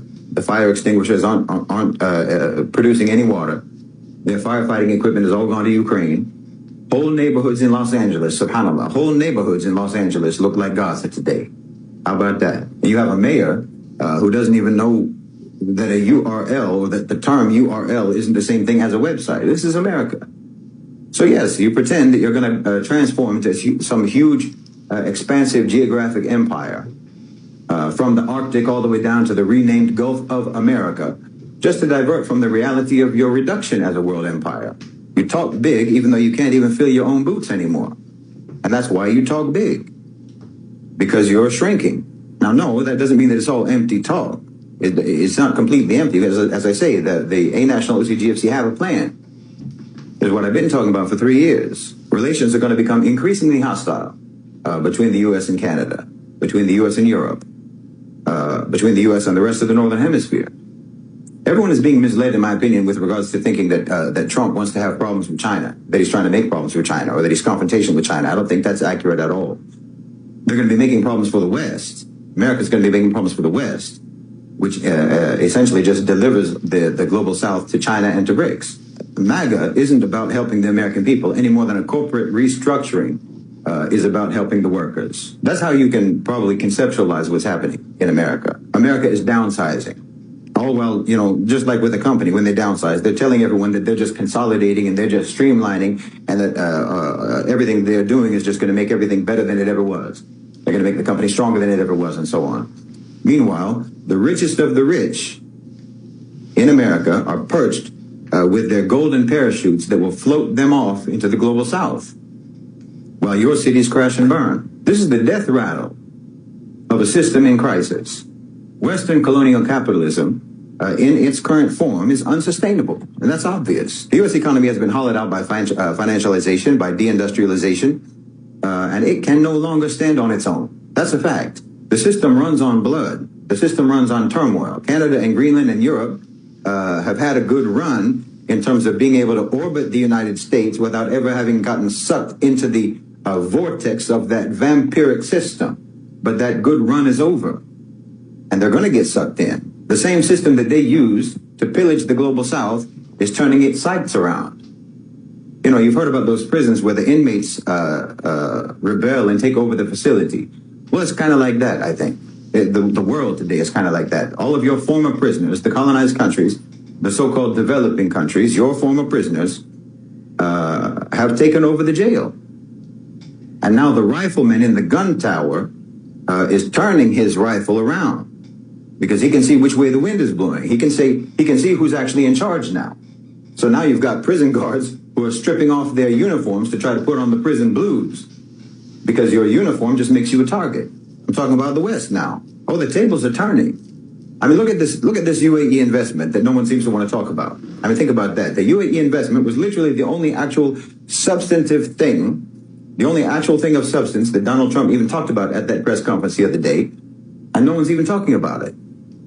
No one is even mentioning that that's actually the reason for the thing. Everyone's talking about Canada, everyone's talking about Greenland, Panama Canal, and so forth. No one even noticed the fact that Mr. America First is bragging about $20 billion in foreign direct investment that's going to go to operate exactly the same way in America that Western investment always operated in our countries. That's exactly what they're doing. I mean, literally. The UAE is doing the exact same thing that the West has always done to us. But no one can see it, and no one's talking about it. You have to understand that the way foreign investment works, it's like a syringe. They tell you that it's injecting you with medicine. But what they actually do is stick that needle in you to suck your blood. So you think that they're injecting, but they're actually extracting. Because look, this deal that he announced, they're going to open data centers in the U.S., okay? Well, aside from how much power and leverage that gives the UAE potentially over American data, which is massive, but let's not even talk about that. There's too many things to say really about that. That's not really even my area. But just consider the fact that data centers notoriously consume a huge amount of energy, a huge amount of electricity. This is why Trump was rambling for most of his press conference. He was rambling on and on and on about drilling, drill baby drill, about coal, and he was even attacking windmills and all sorts of things, which is just too obviously quixotic to even mention. Okay, they use a massive amount of energy, these data centers. They use a massive amount of energy, a massive amount of electricity. That's going to be American energy. That's going to be American electricity, powered either by natural gas, by oil, or by coal, or what have you. Apparently not by windmills. So let's just say that they open 10 data centers. The amount of energy that they will consume to run those data centers is going to be roughly equivalent to the total of U.S. natural gas exports. Imagine. This investment is only partially about the actual data centers themselves. This investment is about sapping America's energy resources. It's an investment into sabotaging America's newfound status as an energy exporter. And that's if they just open 10. If they just open 10 data centers. But they're putting in $20 billion investment in. For $20 billion, you could open hundreds of data centers. Or 10 data centers with the capacity of hundreds. Either way, that's $20 billion that can potentially significantly undermine America's energy self-sufficiency. And more importantly, for the Khalij, for the Gulf, undermine America's competitiveness in the international markets as an energy exporter. This is a very important issue for the UAE. It's a very important issue for the Gulf. Trump knows this, of course, because the national OCGFC knows this. Trump is very close to the Gulf states and always has been. I mean, you can almost say, and this is what I've been saying in the chat, Trump is a Khaliji president. I mean, he's so Khaliji that he wants to change the name of the Gulf of Mexico to the Gulf of America just so America can have a Khalij. What we're witnessing is the West turning on itself. The empire is cannibalizing its allies. They're cannibalizing their own environments now, and they're cannibalizing their own people just to stay alive. This isn't strength. This is desperation. This is a dying system that's clawing at anything to try to keep from falling. I'm talking about the neocons, not the national OCGFC. I'm talking about the nationalistic owners and controllers of capital. But the stronger and the richer faction of the OCGFC, the a-national OCGFC, whom your own system created, that faction of elites are not tied to your domestic prosperity. They're not tied to your domestic economy anymore.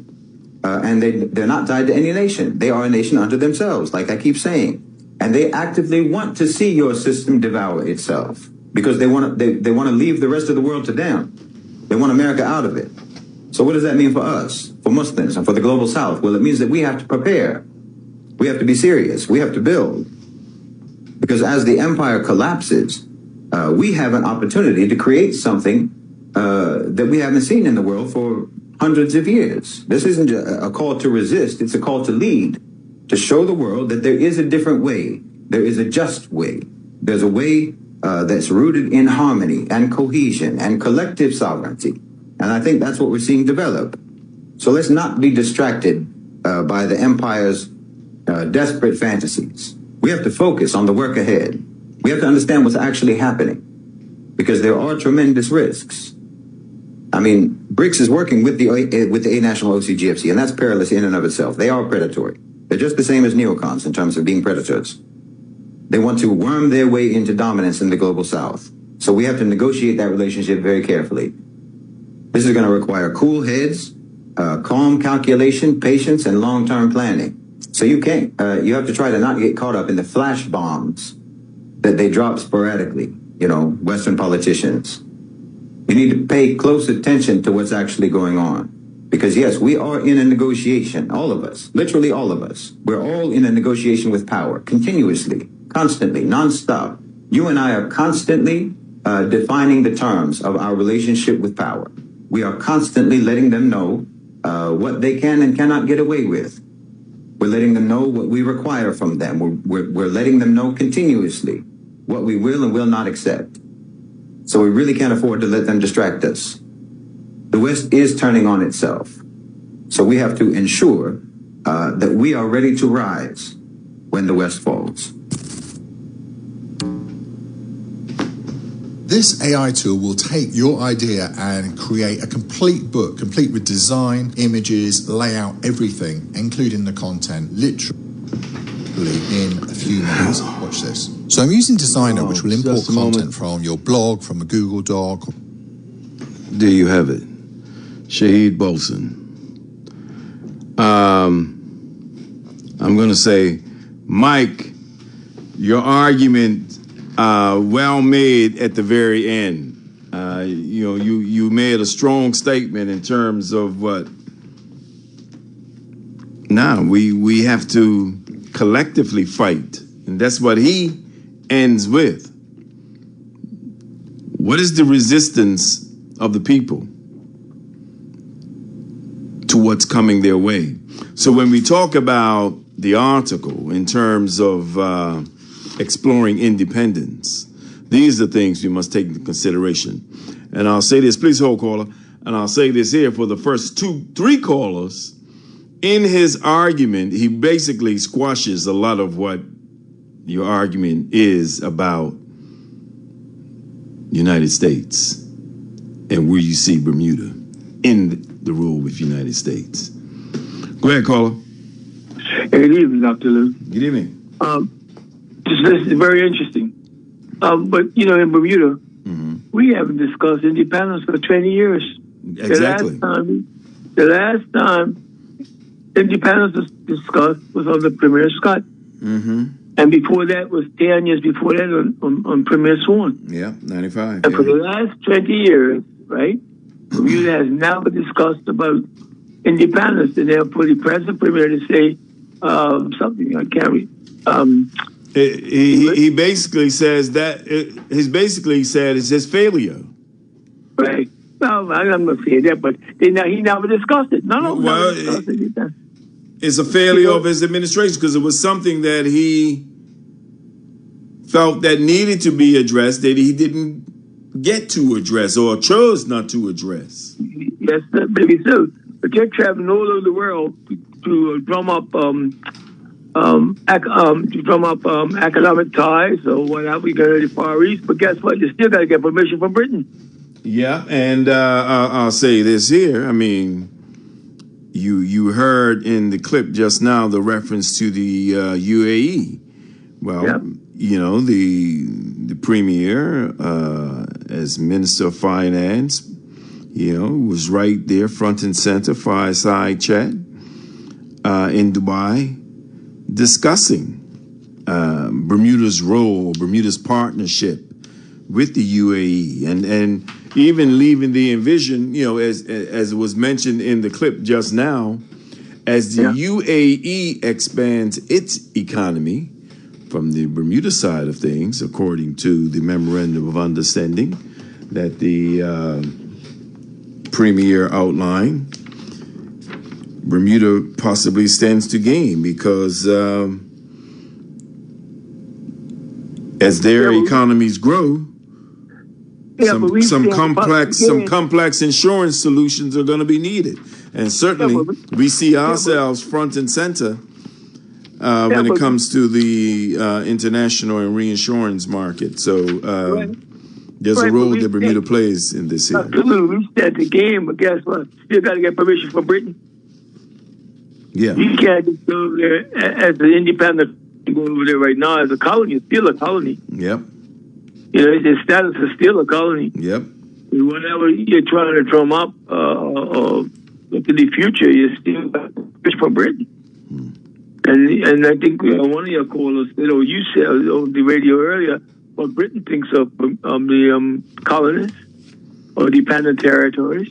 Well, and it says this exploration of independence is for some, but what is in question? What is in question in the article by Sam Strangeway of Lord MacDonald is that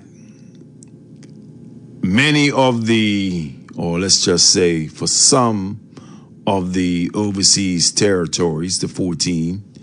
Some, and Bermuda was 3 identified in this year. Right. The financial transparency needs to be, more attention needs to be given to it. Meaning the UK needs to give more attention to the financial transparency of these countries. Now, I say, again, and previous caller talked about legislating, but Bermuda, in this whole financial economic scheme, has a very strong regulatory body. It prides itself on it in this whole financial curse that we find ourselves in sometimes. Yes, it does. But check this out, Dr. Lee. We have the class that's about the reinsurance capital. Mm-hmm. But you got an agreement which I think should have been ratified. It goes up to the 2035. Mm-hmm. I think that could have been ratified because people can't even afford insurances down there. Well, I'll say this here. Yeah. Look, you're ahead of the game, man. You're ahead of the game. Next week, actually, we will be discussing this with our guest, who's a fighter in herself, on her own, or with her, in terms of her civil rights actions around these issues of advanced universal health coverage. And that's one of the things that we want to be addressing next week with a very important guest. When you look at it, I'll leave it at in this. studio. Go ahead. People are paying mortgages for insurance. Mm-hmm. You know what I mean? Come on. They got seniors sometimes, or other people got to say, do I get insurance? Do I get health insurance, or do I feed myself? Well, it's you're paying $1,200 or $1,300 a month or whatever ridiculous figures, and you're supposed to be reinsurance capitals out there in the world. Well, all of that ties into the white paper that was done in reference to this whole issue of overseas territories and their sovereignty. But go ahead. If we don't discuss independence, you know, as far as I'm concerned, you've been a colony for 400 years. 400 plus, yeah. Yes. You need more education. How much more education you need? Well, you know, and the people that was pro for it, for independence, a lot of those people are dying out. Yeah. Yes, they are. You know how they feel about it. Yeah. We're a generation. Well, yeah, generation removed. That's right. From that group, yeah. So you know, all of us 60-somethings people on the tail end now. See, so once that body goes, you're in the 80. Yeah. All right, my brother. Thank you very much. Appreciate it. Lovely. Yes. Have a good one. You too. You know, I want to read something with you again, people. You know, the purpose for sharing this, not just the subject matter, but the content itself. Again, and you hear me say it often, we are not far removed. Matter of fact, we are front and center, just as we like to glorify our so-called reinsurance status. I'm saying also not so much to glorify, but to give attention to the relevance, the connectivity of our geopolitical relationships to our current realities. Whether we want to explore independence or not, there are greater geopolitical circumstances right now before us, as we just heard. The clip that I just shared, even with Shahid Bolson and the reference to the UAE, directly related to Bermuda. And we want to be concerned about, I mean, the premier was doing the business of Bermuda's people. But when you listen to that, we should be asking the question of our Premier and Minister of Labor, all of them who attended this event, what are the implications of their growth, economic growth, to the day-to-day living realities of Bermuda's people? Go ahead, caller. Good evening, Dr. Lou. Good evening. How you doing? I'm doing well. Okay, all this talk, and I'm coming in. I know some talk about independence and all that. One of the things it's kind of on my mind. It's this dollar that we have that has the picture of the Queen on it. Yeah. So who does that dollar really belong to? Does it belong to the UK or does it belong to us? Well, we like to think it belongs to us, given that it's equated with the American dollar, but at no value outside of this country. So we like to say it's ours. Right, because... But it's the American dollar that is the exchange for us. Right, and it said that we're on par. Not really on par, but we're close on par with the American dollar. In Bermuda. Yeah. Okay. Paper exchange. Go ahead. Yeah. If we go independent, that dollar is going to be taken away from us. We got to get our own money after that. Absolutely. Or you decide, as some have done, the American currency, and that comes with a heavy price. Well, in that case, Trump will probably come along and pick us up then. Well, that's again, you're raising that exactly. Exactly, which gets at earlier conversation. I mean, with the clip that I shared when he talks, Shaheed Bolson, that is, talks about the colonial cannibalism that goes with the predatory capitalism. Yeah, because one problem that I think a lot of people have never thought about, haven't really thought about. I think you're seeing how we're riding kind of high on the hog, but anyway, that may not be fitting for this. But if we had to go to a situation that whatever money we had, let's say we had our own dollar, our own Bermuda dollar, but it's only worth 60 cents compared to the U.S. dollar, I think a lot of us would have a big problem with that, Dr. Lou. Well, think of it. You know how I think of it? When we travel, you know how when we travel, right, and we got to go through that currency exchange, right? We know what the American dollar is for us, but you go to a country and you get their currency, and you begin to wrestle with, okay, now what's the value of their dollar versus this American dollar, you know? And you're absolutely correct. I mean, Bermudians having to contend and deal with that every day would be somewhat even problematic. I mean, you'd have to adapt, obviously, as part of the cost and price for the change that you want toward independence. But I think we would have to maybe take a big step down, because one of the reasons why Bermuda is looked at as it is, because I think on the international market, it looks like our dollar is on par with theirs. That's the way it looks. Yeah, that's the way it looks, yes. But it's a dollar. Like it that way. It looks that way, but it is a dollar that only has value in Bermuda. Bermuda dollar. Right. Yes. Well, yes. But if we go anywhere, like we go to the States, and well, we wouldn't do it in the States, probably do it here.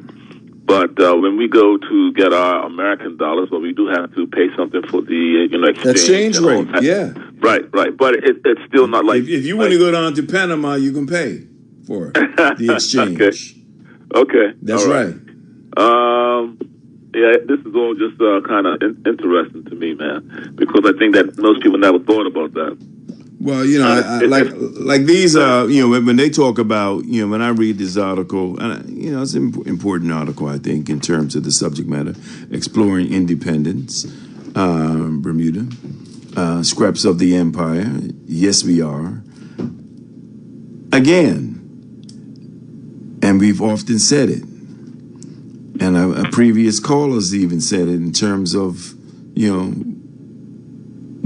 95, and then under Alex Scott's administration, there was discussion about independence, but we don't have We don't engage in deep discussion about independence for Bermuda.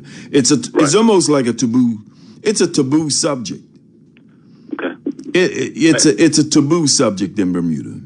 Okay. As much as it comes across the political airwaves, like on all fronts, and some of the other talk radio, Bermudian people don't see it as something as priority. When you look at how very little conversation nationally that we have. Right.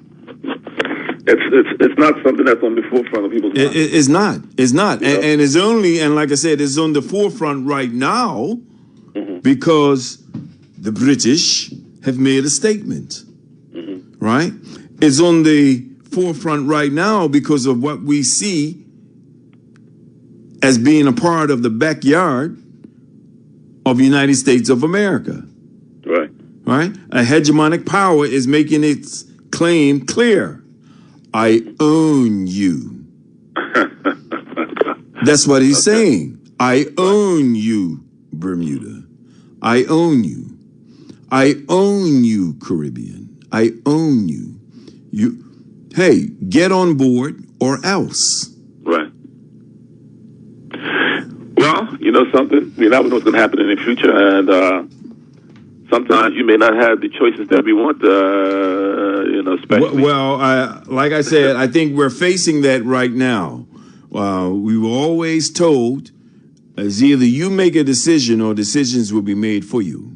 Well, this is true. And I believe that we are in a history of the 21st century with all that we see going on before us globally in terms of the politics.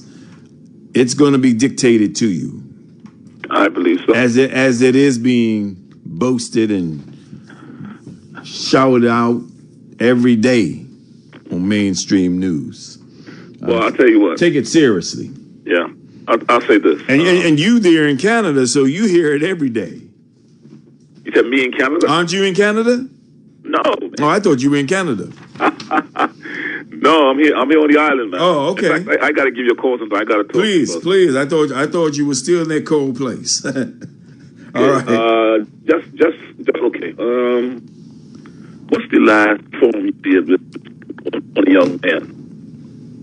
Who's that? The last forum you did dealing with our young man and gang activity. Oh, okay. Yeah, that was. You know, you want to be up at Roots? Yes. Okay, you had two guys. Yes. Came there and sat in with you. Yeah. Okay, well, one of the two guys. You know what I believe, Dr. Lou? What's that? I believe that this world right now is in a state of flux, and there's a lot of things happening. A lot that most of us are not even clued in about.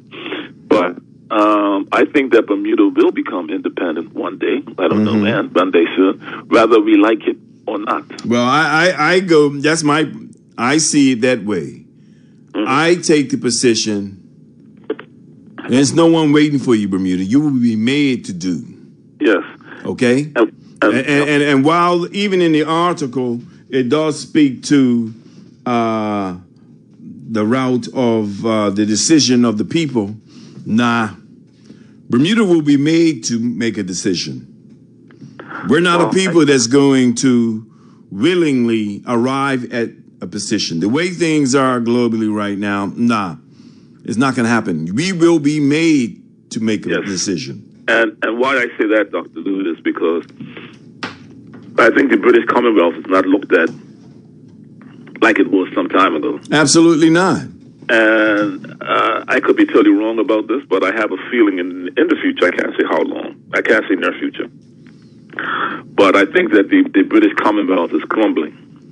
Of course it is. I mean, when we see the response of members of the CARICOM, who many are of the Commonwealth, but when we see the divide that took place in relationship or in connection to what was going on between the U.S. and Venezuela, I mean, that in itself tells you. Right. That in itself tells you. Yeah. Right? So. Well, And that in itself tells us how much as a body, meaning CARICOM and the nations of the CARICOM, how serious are we of sitting at the table of at least demonstrating and showing, because the Caribbean has always been at the forefront of resistance movement to hegemonic powers. Okay. Yeah. Well, I don't know why, but I have a feeling that at some point in time, the UK monarchy and all that stuff is going to fall away. Well, its own people. And I think it gets at what some of the clips that I was playing when he talks about, Western societies are feeding off each other. Yes. Right? So its institutions are crumbling. And you see or hear some of that even in the UK right now. As much as persons of the UK uphold the monarchy and celebrate all the pomp and ceremony, right? With what's going on right now, with the attention to the monarchy and Prince Andrew and Sarah Ferguson and Harry and all of those social family issues, right? I think to the greater public view it as folk are dismissive of it.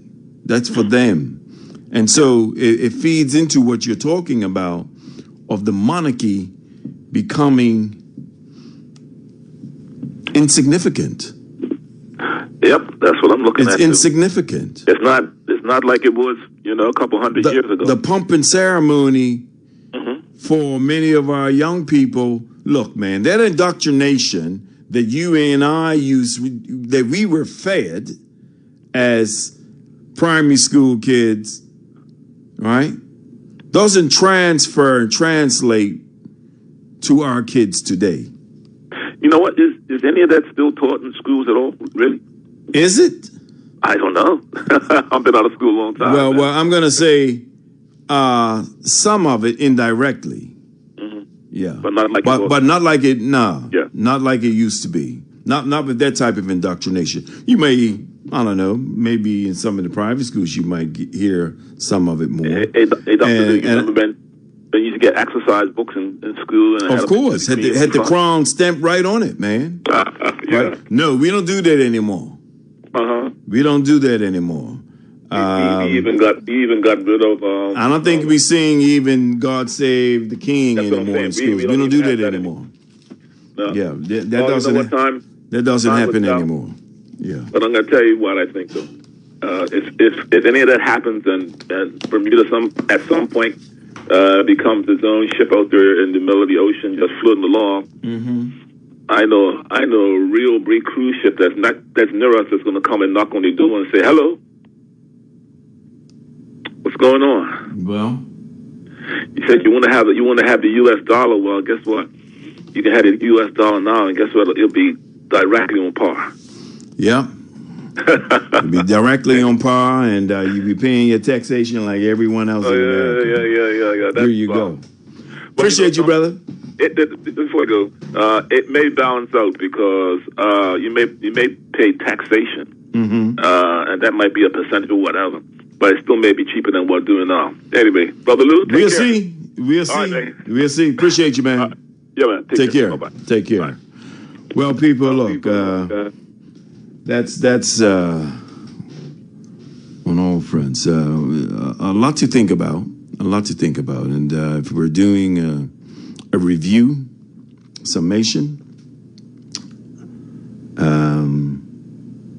exploring independence for Bermuda, yeah, we can. We need to. We need to have those conversations. Whether we believe Bermudian people are ready to have it or not. But I maintain my position. Whether you want to or not, Bermuda, you're going to have to make a decision. Or let me put it this way. The decision will be made for your children. Some of us will get to see it. When I say some of us adults. Many may not.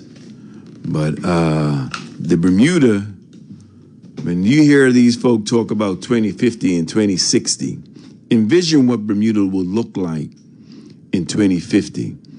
Remember, about, when was it? In 2010, they were telling us about 2030. Well, 2030 is here.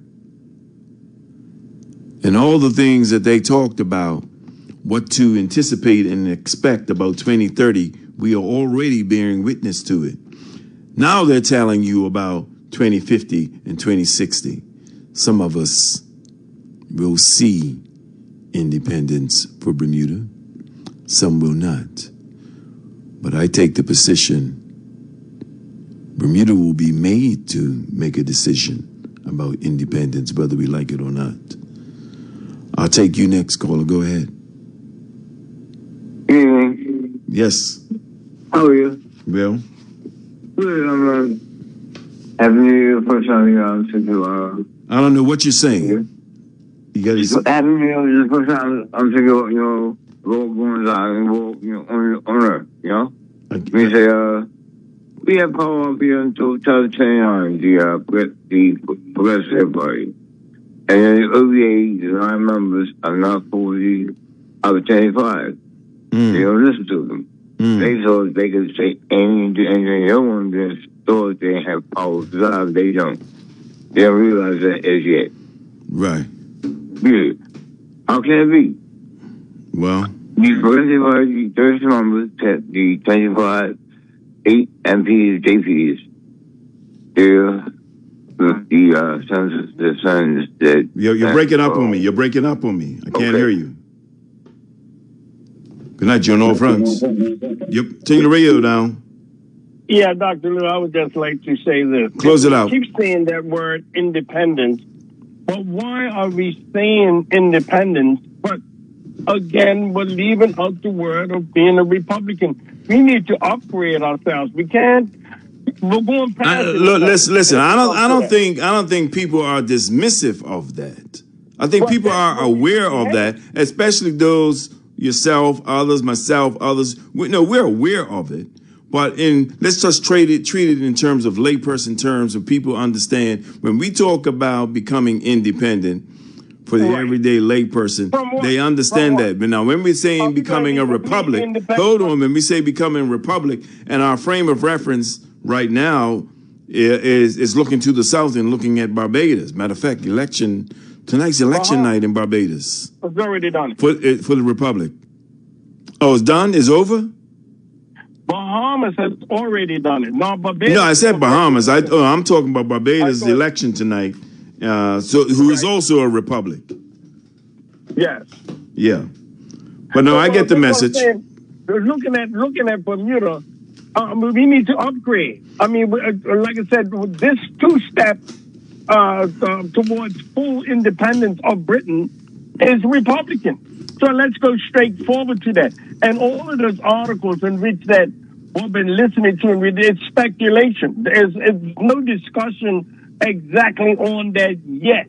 It's just speculation on. Well, of course it's speculation, but again, it's speculation for a reason, right? Yes. There are global events going on right now, right? That pushes this discussion and interest and thought. The immigration issues, for example, that's going on and what the UK is wrestling with, I say has a direct correlation to it does. Exploring independence. Why? The economics, hold on. The economics the economic circumstances and conditions that is in the UK. Yes, we too wrestle with what things are and cost of living and all of that there. Yeah. But at the same time, in the UK right now, that these are reasons why they're discussing the immigration issue. And even as what we were listening to with Shahid Bolson's series, he makes it very clear. He says, no, the Western society is under assault by its own. And we see all evidence that points to that. We see it with the U.S. and its threats. We see it with the EU and its threats. We see with the European bodies. I mean, when you talk about United Nations dominated by Europeans, same thing, being dismantled, made irrelevant, cannibalistic. Each fight. The real interest in what Trump is basically after when it comes to all of those countries in which that he was looking to try to take over is what is under the ground of those countries. They need, United States needs what those countries have when it comes to the minerals and things like that in order to keep their nuclear and all the rest of the things in which that they're running in the United States up. If it loses control, if it loses not having those minerals and things, it would become it wouldn't be the superpower that it is. It needs what Iceland's got. It needs what Jamaica and all the rest of the countries, all this kind. They have stuff underneath the ground, and which is very important in the safety. This is what it's saying, in the safety of the United States of America. America needs those minerals and things. If they can't get those minerals to run their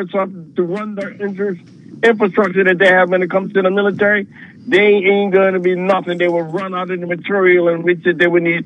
And this is why Trump is going after those particular countries to get what they need to keep them in power as far as the minerals and as far as the infrastructure of the military. All right. They need that fuel and that oil and this brother. Geopolitics 101, brother. You're right on point. We're going to end the night. That's all I'm saying. We're going to end the night. You know, when it comes to Bermuda, we're off limits to all of that. Thank you very much. We're never off limits. I disagree. We're right in the mix, whether we like it or not. Like the gentleman said, they're going to be some warship down there to do what? Well, what are they going to take from Bermuda? Surround us? It's not a question of what they're going to take. It's what they're going to use for their own means and purposes. Like I said, I'll talk to you later. All right. Peace. Spirited. Next week, people, tune in. Very engaging program next week with the respected, astute, former pediatrician, Dr. Mary Louise Patterson. Look her up. This is an elder of the highest esteem, activism.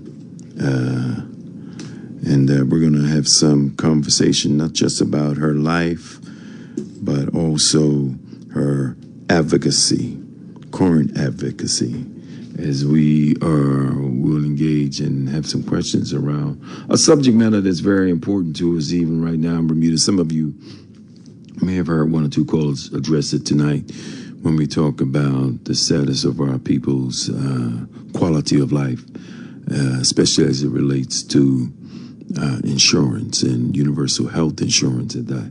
So we're going to have some solution-driven conversations. And those of you in the medical practitioners that are out there, feel free to call in. Dr. D and I had a brief conversation about it. He has a position. He listens to medical radio. He has a certain position on it. So we welcome Dr. D to engage us with his position on it next week with our guests. Call in, or anyone else in the insurance field. On that note, have yourself a safe night, a warm night. And like we do on all fronts, we don't fight on any one front. We fight on all fronts.